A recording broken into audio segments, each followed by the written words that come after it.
Gaylord Lee Jr. Well, I did have some problems with like stuttering, articulation. It wouldn't be the first time someone ever got into a voice acting class to get in control of a stutter. I really believe that confidence is a major downfall to a lot of people that have speech impairments, because if you have a lack of confidence, it's going to make you perform less, because if you feel like you're going to lose all the time, you're not wanting to play the game. Before I could even say a conversation, I would say probably 3 words at best that I would say before I even stutter. Maybe even 1 word because I'm trying to say it too fast. Many times the person has been uncomfortable all of their life and just not comfortable speaking. So many times they're not wanting to speak and they don't. And that's not normal. Most people grow up and they communicate and they build all kinds of social skills and verbal skills and physical skills. And it's just a normal thing. It's just normal life. But many people that have speech impairments, well, many times that they don't have the opportunity to develop a lot of those skills. And many of the people think that their lack of articulation is due to the speech impairment, when probably a very large percent of what they're not doing is not necessarily because of the speech impairment, but because of the lack of confidence that they've had growing up and not wanting to speak.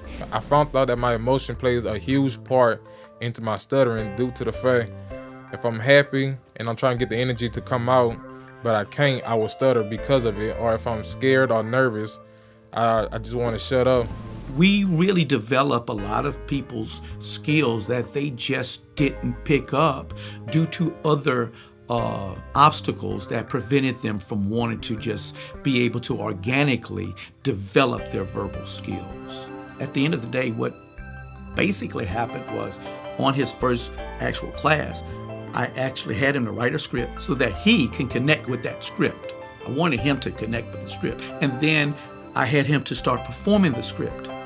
And then when he performed the script, I would give him commands. I want you to articulate a little bit further on this word.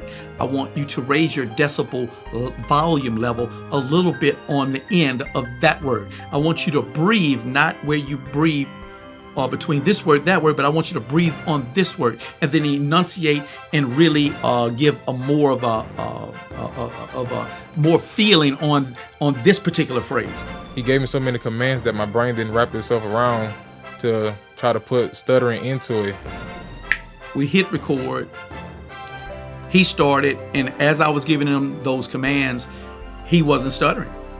And he was like so excited. He was like, "Mr. Herzog, I'm not stuttering." I said, no, just keep going, just keep going. So, he kept going. He stopped stuttering within 20 minutes of his first class. And his life has changed since then.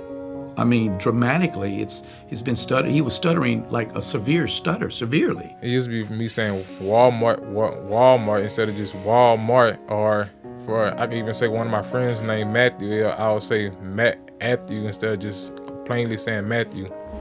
But now the stuttering do come, but it don't come too often. It comes very seldomly to, if not at all. I could say a whole paragraph, but before I couldn't even say one sentence, let alone half of a sentence. The second week he came over, and I noticed when he came to class, of course we did do a weekly class, and I noticed I could tell that he would kind of stutter a little bit more. I could tell it was more difficult for him not to stutter. And then I asked him, "Are you still stuttering out in public?" And he said, yes, sir. And I said, no, sir, you can. And for some reason, because of the connection here, he somehow felt that this was like a magical place here in these studios. These film studios was this magical place. But I let him know, no, the magic's inside of you. It's just I saw it and I was able to get you to understand, and I was able to give you directions. Sometimes I would talk and I wouldn't breathe because I'm just trying to talk and get it out of me to rush so I could hurry and shut back up because of my stuttering. But when he told me to slow down, and after I figured that out, it was to just slow down, then I would be able to talk correctly without even having to worry about stuttering. What I feel I have accomplished in the class is control my stutter, getting rid of my stutter, to articulate myself, and to have more confidence in me. You have to have confidence so that you can break that barrier and get through where you want to get to. Many people come to our classes and they find that they break barriers and they move quickly in areas they want to go so fast, so rapidly, it's unbelievable. It's because we're really building people up and guiding them in the direction and also encouraging them. And we have the ability to look past the speech impairment and be able to listen to the content.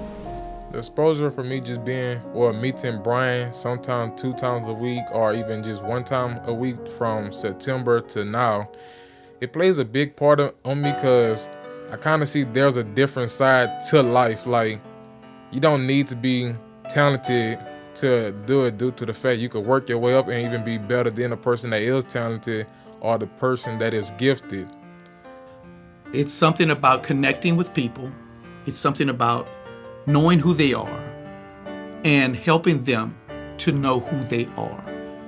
After all of these years of not knowing who they are because of holding up the barriers and trying to keep all the people that are hurting their feelings and talking down on them and thinking down on them. Many times a person may not say nothing, but they can look a certain way or don't respond to them a certain way, and it's worse than talking or saying something. So it's about getting them to understand that they've deadened themselves emotionally, psychologically, in so many ways, to sustain themselves, to self-preservation, to move forward. And sometimes they may have needed that, but there had to been a time where they had to learn to pull back from it and start bringing those guards down so that they can start experiencing their lives and being who they are. And basically, you can't learn who you are if you got a shield up to the world, because you won't know who you are to the world, in the world, without a shield. So many ways I believe that this helps people in this manner, in confidence. And more than that, it's just, you need to be able to know who you are to do anything really well. You have to be able to know who you are so that you can determine, I need to put this much into the character. I need to allow this much of myself to come through, to give it life. But if you don't know exactly who you are, how can you accurately make that assessment to yourself and perform it in real time? That's my point.